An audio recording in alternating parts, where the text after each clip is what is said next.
And this is where we start talking about what you need to know as investors.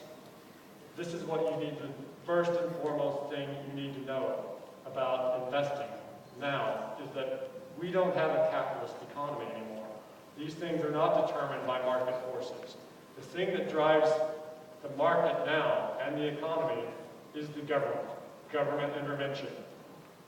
So to have a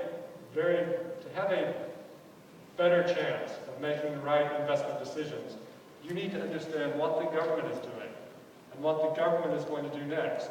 Because if you understand that, then the odds of your investments going right are going to be much higher.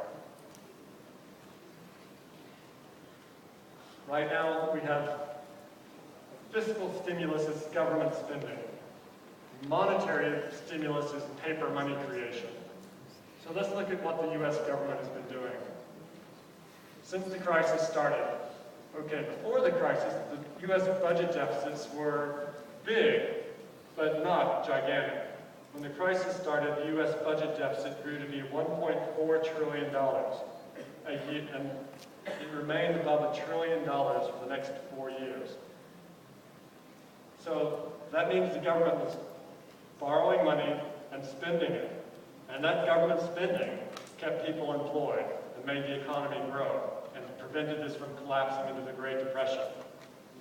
On top of that, the central bank cut interest rates where? To zero. They've been to zero for 5 or 6 years now, since the crisis started.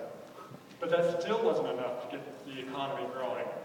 So on top of having 0% interest rates, the Fed started printing trillions of dollars.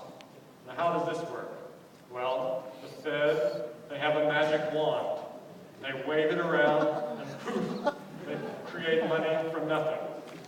So this chart shows their balance sheet. It's increased by $3.5 trillion since the crisis started. It was about 900 billion, now it's 4 point something trillion.